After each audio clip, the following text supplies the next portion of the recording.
Fanatics. Welcome back, everyone. We are on Power Ranking 24, the LA Rams. I'm actually kind of excited about the Rams, which no one else probably outside of LA is saying that.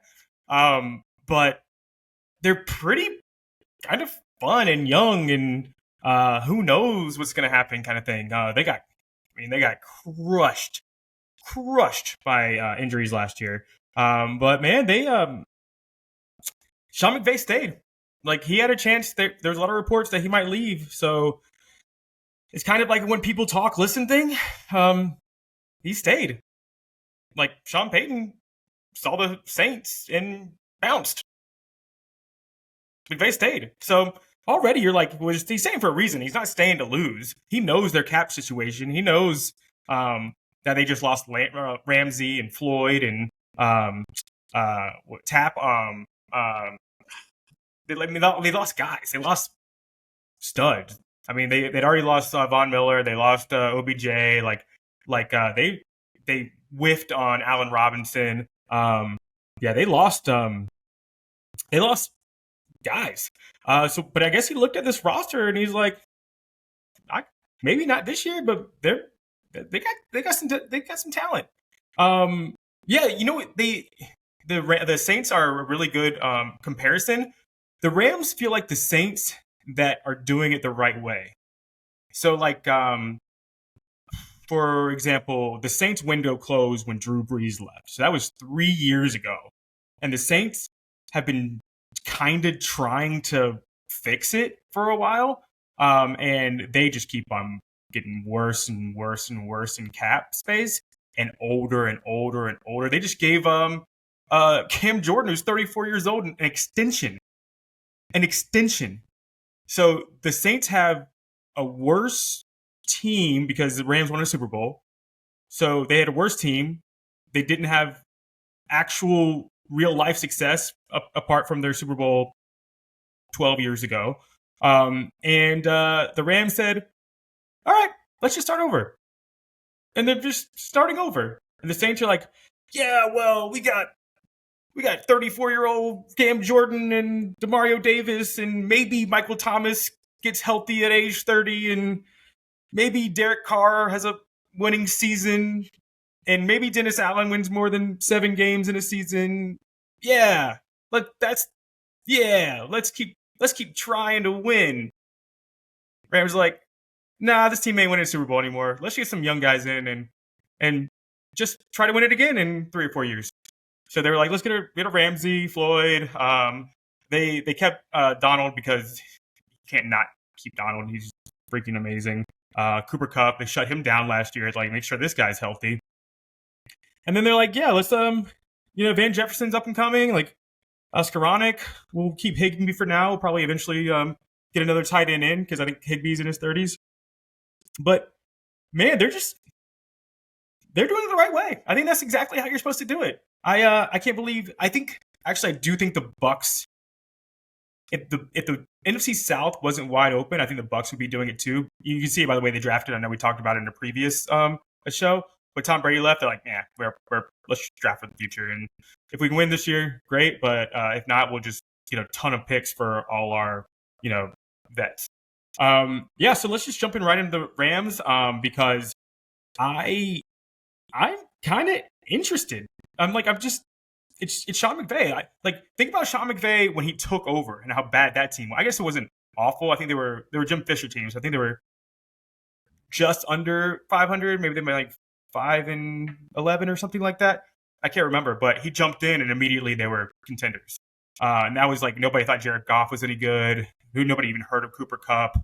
Todd Gurley was pretty good, but then he became Todd Gurley when McVay came in. So we might not know these guys now, but I don't doubt that he can't coach them up. I think Cooper Kupp was a 3rd round pick. He's amazing. One of the best receivers in the league. So let's just go down the schedule, and I can't tell you how good they're going to be or not because I don't know most of these guys. I don't know most of these players. Their defense is Everybody knows Aaron Donald. And then the rest of their team is 24, 23, 23, 26, 25, 25, 25, 24, 25. All like they're like second or third year. And they all like just like were backups. And now they're just all starting. And he's like, let's go. So I think they're fun, man. I think they're so fun. I think that we'll see what Stafford looks like coming off an injury, but man, I think they're gonna be fun. So let's go on their schedule. I got them at Seahawks. I think that's a loss. They get them home to the Niners, and I got them as a win because I think the Niners start off 0-2 because I think it's going to be Brock that starts, and he's just not getting reps, man. He's just not getting reps. They got they got a Hargrave that just got there. They got a Ward that just came from Kansas City, I believe. So they got some new pieces on defense, so it might take a little bit to gel because D'Amico Ryan's left. So like it might take a little bit for that defense to become that defense again. Who knows if like Bosa holds out? I don't know. We'll see. But I think it's just going to take a bit of time for the defense. And yeah, who knows? Who knows? So we got lost to Seattle at home, San Francisco a win. They go at Cincinnati on Monday Night Football. I think that's an easy loss. They beat Indianapolis just because they're better coached. They lose at home to Philly. They win at Arizona just because they're better coached. And they lose to Pitt. They lose at Dallas. They lose at Green Bay. And off of a bye, I got them winning against Seattle at home. Off of a bye, I like them at home. It's also a division game. So they go to see the Arizona and they actually lose this one because it's a division game. They got pride. They're gonna win that one. Arizona is. They went at home at Cleveland against Cleveland. I think Cleveland's on a short week then. I can't remember why I had that, but I think Cleveland's on a short week then. They lose at Baltimore. They lose to Washington. They win against New Orleans on Thursday Night Football because New Orleans is already bad, but they're also traveling on a short week across country. I don't think there's any kind of way that New Orleans wins that game. And then they're at Giants' loss, and then at San Francisco, that's a loss. I think those two teams might be positioning for a playoff spot potentially. Either way, it's away across country, the Giants, and then at San Francisco. Unless San Francisco is, sitting guys, I think that's a loss. So let's see. I got them 1 win, 2 wins, 3 wins, 4 wins, 5 wins, 6 wins. So 6-11, which I think is probably right around where most people have them. I think maybe their over-under is like 6.5. And they could totally outperform that. I mean, I think McVay is a top-tier coach, and I have no idea what this defense is going to be. The defense is pretty good last year. I mean, they held Derek Carr, who apparently is amazing, to 16 points, and they beat him with Baker Mayfield. So I don't know. They're pretty good. They're pretty good defense. I know they were like pretty bad against the overall, like against the pass last year. I think they got better towards the end of the season. They hit like with injuries really hard at the beginning of the season. It took them a little while to gel, but towards the end of the season, they started putting it together. So I think with the offseason, if these guys stay healthy and they're flying around, and yeah, they might get burned a bunch because they're inexperienced, but man, I bet they're fast and they're fun and athletic, and they can surprise some people. I mean, I think they might. I don't have it predicted. I mean, I guess like I got them winning at home against Cleveland. Just Cleveland's on the road, and I think it might be on a short week. Cleveland. I can't remember why I had that, but I think they can. I think I got beaten San Francisco. I think they can beat some. I got beaten Seattle. I got beaten some pretty good teams. Yeah, there's not a ton to say about it. So a couple things that we need to realize: they let their old guys go. I mean, they let Ramsey go. They traded him. They let Floyd go. Who am I missing out on, man? They let somebody else go. Crap. Who am I forgetting? That was a big loss for them. I can't remember. They let somebody else go. And then they basically didn't pick up anybody else. They just kind of had their young guys. And I love that. I love let's see what happens. I mean, like I said, nobody knew Cooper Kupp was. I think he was a third round pick. And he wrecked the league. I mean, he still can. I mean, he's theoretically he's fully healthy. He did get he got banged up a bit. Maybe he had a hamstring issue or something. Camp. Yeah, maybe a bit. I don't think it's like super serious. But yeah, Skoranek was kind of fun last year. Van Jefferson. I mean, comes from a athletic background. His father was a football player, I think. Yeah, Higbee is always Higbee. They scheme him open, and then we got Cam Akers, which I don't know. He had some pretty good games last year. I mean, he's like coming back from Achilles. I mean, I think he's 2 years removed from it now, so they didn't get anybody else in, so maybe they really like him. Yeah, I like it. Pro Football Focus has this as the 28th ranked offensive line, so that ain't great. But I think it's mostly because they're young. I think one of the guys is a rookie. One of the guys moved from center to right tackle, right guard.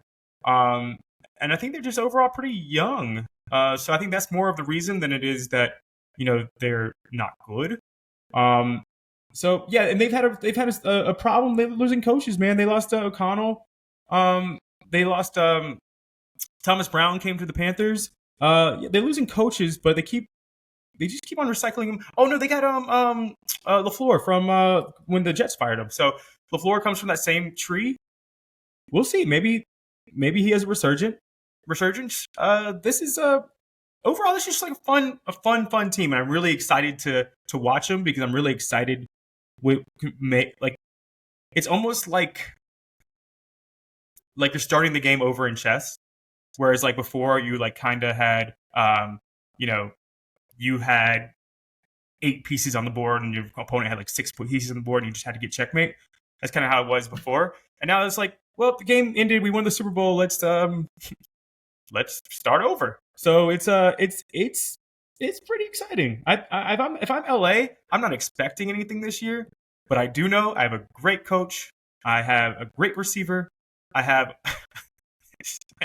Matt Stafford. He won the Super Bowl, and every network was like, he's a Hall of Famer. He's got to be in the Hall of Fame now because he won a Super Bowl. He's for sure a Hall of Famer. And then coming into this year, I think Matt Stafford's ranked like 27th or something on the best quarterbacks in the league list, which is so funny. I mean, Pro Football Focus is so. The only reason I use Pro Football Focus is because I want to.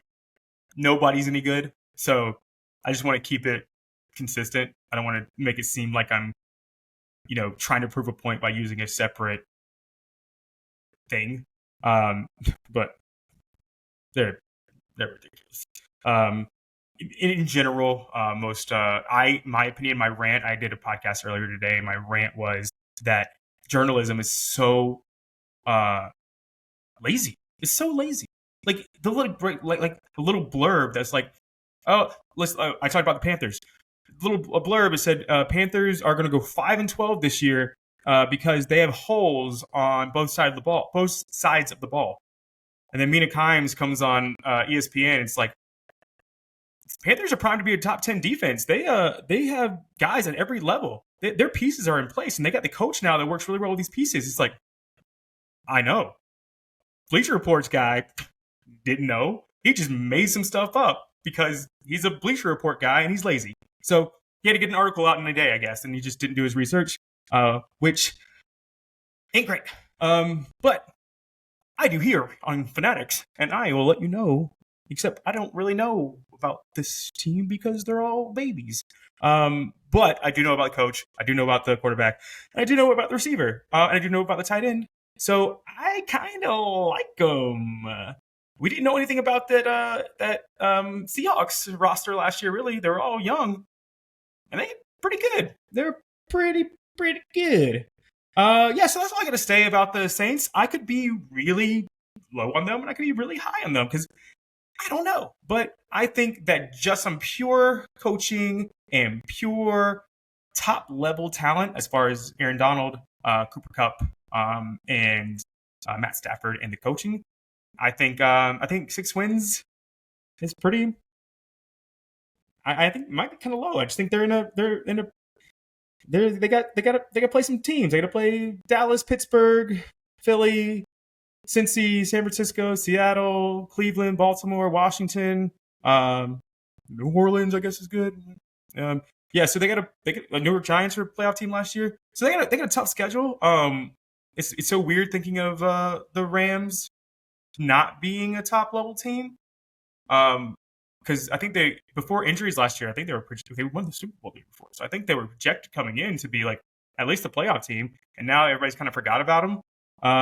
Mostly because they don't know the players. They don't know who the players are, but I think it's fun. I think it's really fun. I'm going to be watching the Rams pretty closely, and I hate that I'm like caveating my my pick by being like, so when like we get there and the Rams make the playoffs, like, well, I told you they could be good, and you're like, well, they're your 24th team, Alex. So relax. So they come in 24th in my power rankings. I think they're fun. I think it's the NFC, so anything can happen. And yeah, that's all I really got. I'm actually glad that I got this one in like a good, concise amount of time because I think I rambled a little bit on some other people. But that's about all I got. I will catch you guys next time. I still don't really have an outro, so bye.